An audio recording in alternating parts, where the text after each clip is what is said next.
What's up? We're back at it. I'm back to my normal setup here. Um, Thanks for bearing with me with the video from home. We're back into, well, I don't know if we're into the single digits yet, but I think we're getting close to positive numbers on the temperature, which is good. I want to talk a little bit more about some indefinite integrals. First off, I just want to remind us about our bump and divide rule.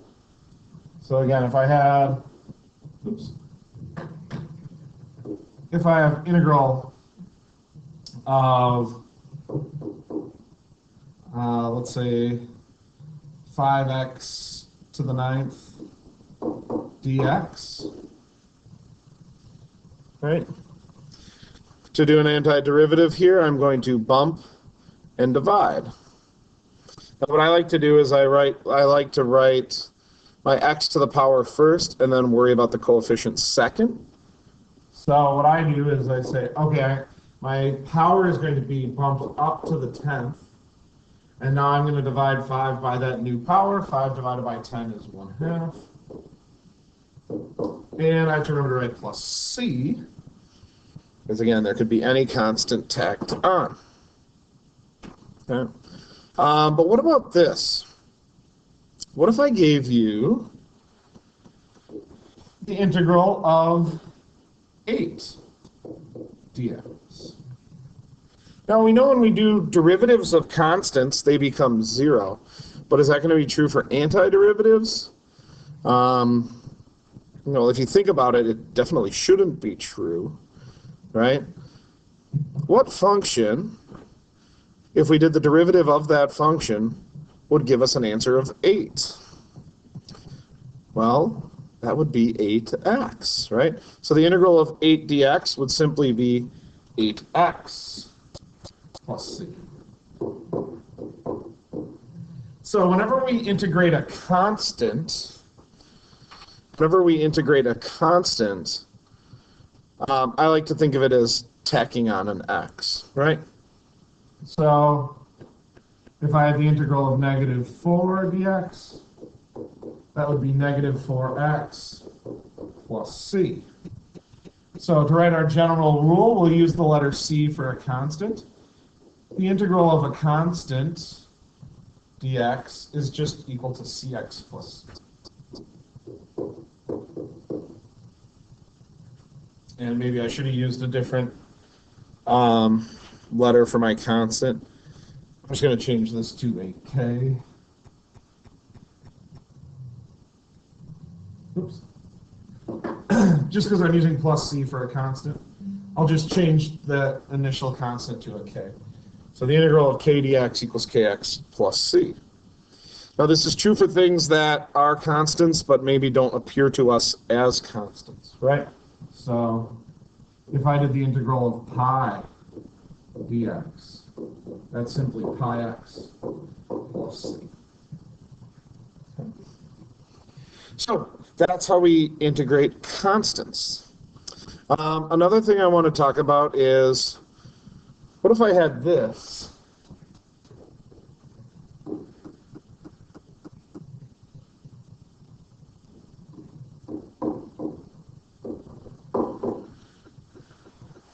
What if I wanted to find the antiderivative of 1 over x cubed dx? Well, again, we can try and think of what function would give us a derivative of 1 over x cubed, but that's kind of a little bit difficult. But again, I know how to integrate ax to the n. So if I can get it into ax to the n form, this will be a lot easier for me. So I'm just going to rewrite this. Note that I'm not actually performing the integral, so I'm going to keep writing the integral s. 1 over x cubed could be written as x to the -3 power. So just like we did this with derivatives, we'll be able to do this with antiderivatives as well. I have it now in ax to the n form. Now all I have to do is bump and divide. So I have to get my actual answer now, I'm actually performing the integral now, so I don't need to write the big S anymore. When I bump the power, I bump it up by 1, which actually goes to -2. And then I divide by my new power. My coefficient was 1, so I have to divide 1 by -2, which gives me -12.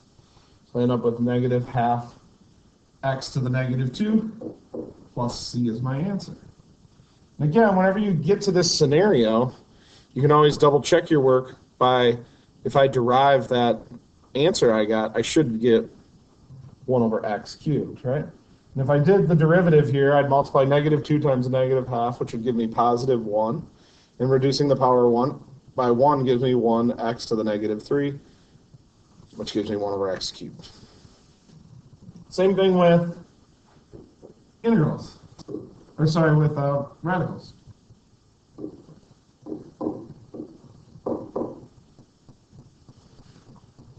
So I can still use the power rule here. If I'm doing the antiderivative of root x dx, right, I'm going to go ahead and rewrite this thing. Again, when I rewrite it, I need the big S. Once I do the integral, I no longer write the big S. Your answers should not have the integration sign in them. But they should when we rewrite them. Rewriting this thing, I know that square root means to the half power. Now I'm going to bump and divide. I need to bump the power up by 1. If I add 1 to half, right, half plus 1 is really half plus 2 halves, which gives me 3 halves. Now I have to divide by my new power. Well, instead of doing 1 divided by 3 halves, which gets too much division symbols in there, dividing by a fraction is the same as multiplying by the reciprocal. So I'm going to take that coefficient that's there, which is 1, and multiply by the reciprocal of 3 halves, which would be 2/3. And again, if I do the derivative of that, I should get root x to come out. 3 halves times 2/3 gives me 1, x to the 1/2, which is the square root of x. Here's the other thing that works just like derivatives. If I have the integral of f of x plus g of x, right? So if I'm integrating two functions that are combined with addition, right? This is the same as integrating f of x dx plus the integral of g of x dx.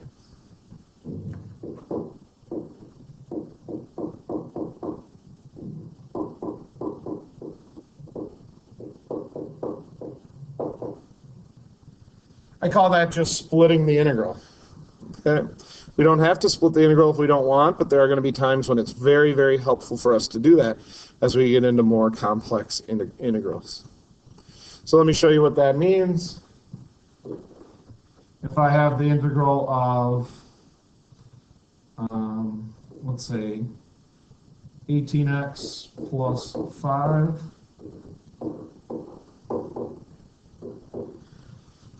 that's the same as the integral of 18x dx plus the integral of 5 dx, right? Or I can just think of it as I'm just going to do the integral of both. So I'll bump and divide each one. 18 over 2 is 9.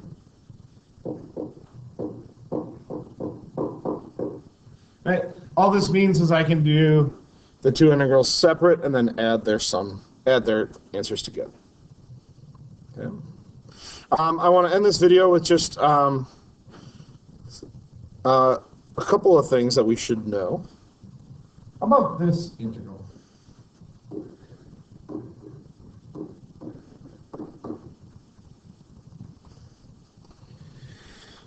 Integral of 1 over x dx. Well, if I do it like I did earlier in the video, I could just rewrite this thing.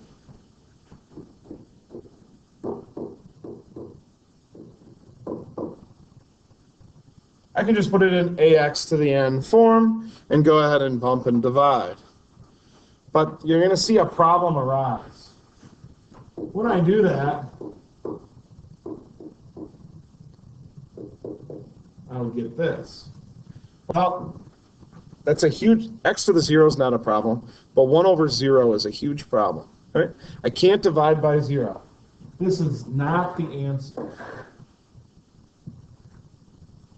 Well, how can I actually do the integral of 1 over x dx then? Right? This actually does work.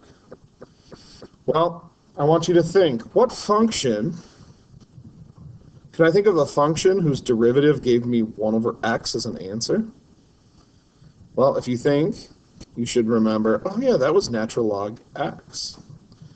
The only difference here is 1 over x has a domain of all real numbers except x cannot equal 0. Natural log has a domain where x must be greater than 0. But I can still integrate, I could do this integral from -5 to -2 if I wanted to, and I should expect an answer. To account for that, our answer is the natural log. Instead of ln x, like we're kind of used to, we get natural log of the absolute value of x.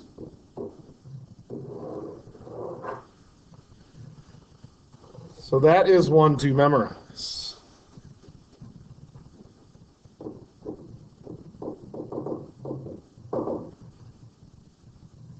So sometimes if you get stuck doing an integral, one of the strategies is to think back and say, hey, do I know any functions whose derivative give me that answer? For example, think about this.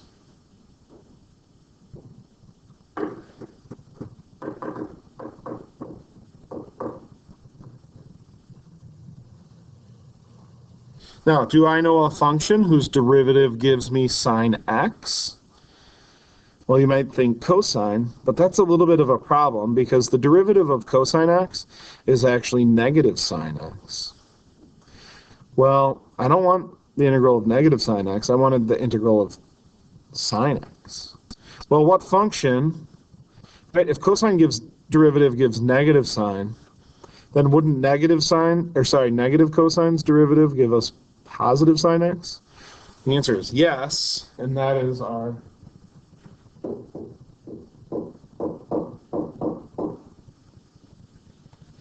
Now, this leads to a lot of confusion. Okay, the derivative of sine is cosine, but the integral of sine is negative cosine. Very easy to get those two mixed up. Okay, well, let's go to one that might be a little bit easier. What about the integral of cosine x? Now, do I know a function who, when I do the derivative of that function, I get cosine? Well, yeah, that's just simply sine of x plus c. Okay, so these are also to be memorized. Okay, it's kind of opposite of how derivatives went. The derivative of sine was cos, the derivative of cos was negative sine. However, when we're doing antiderivatives, it's flip-flopped. The antiderivative of sine is negative cosine x plus c. The antiderivative of cosine x dx is sine x plus c. How about this one?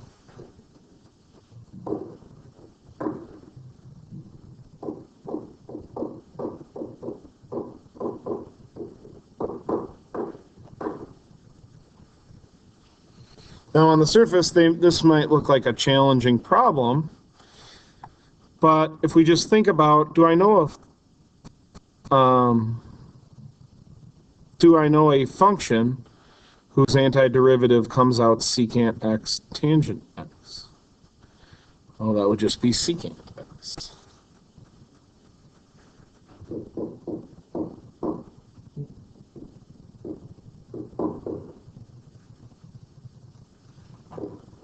Similarly, what would be the integral of secant squared x dx?